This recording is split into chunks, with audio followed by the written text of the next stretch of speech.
Yes mga ka-riders, may troubleshooting po tayo dito. Error code 37 at steady blink, Aerox 155.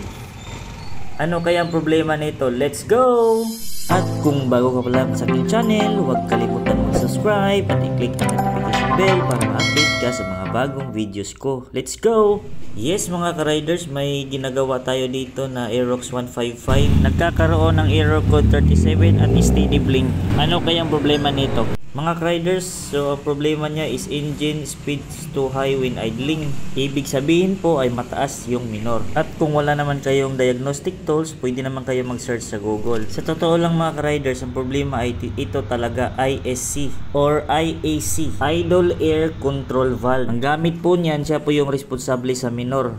Ito po yung stock mga ka-riders, so linis muna natin. Yung iba kasi may budget kaya palit agad. Ito yung kadalasang ginagamit ng mga mekaniko kasi pwede ma-adjust. Ito kasing stock mga ka-riders, electronics kasi ito kusa tong nag-a-adjust kung sakasakaling malamig o mainit yung panahon. Mga ka-riders, pag ito hindi na mag-function o hindi na umikot, magkakaroon naman ng error code 61 yung motor natin. So try natin ikabit mga ka-riders. So mayroon pa ring error code. May tip ako sa inyo mga ka-riders, ano ang sikreto sa pag-adjust nito. Close mo counterclockwise at dahan-dahang i-open mo clockwise at ikutin mo sa 2, 3, 4, 5, 6, 7, 8. Hindi mo kasi pwedeng hindi ito i-adjust mga ka-riders kasi hindi mo makuha yung tamang timpla ng minor. Yun mga ka-riders, kabit na natin ulit.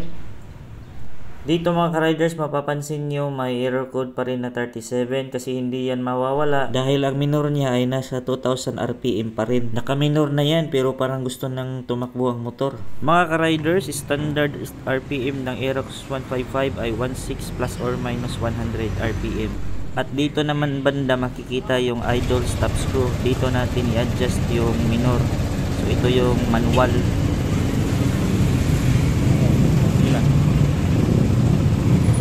Pa yung gulong.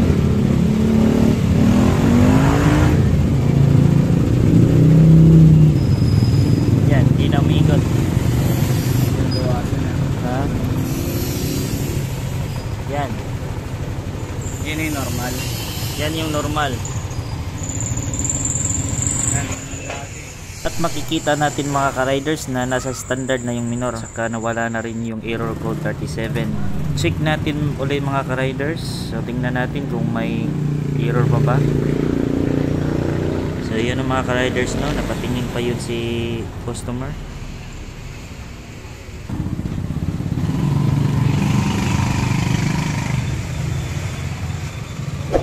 Dahil umabot ka sa videos na ito, maraming salamat po sa panonood. Sana may nakukuha kayong bagong kaalaman. Huwag kalimutan mag-subscribe at comment down below kung may katanungan ka.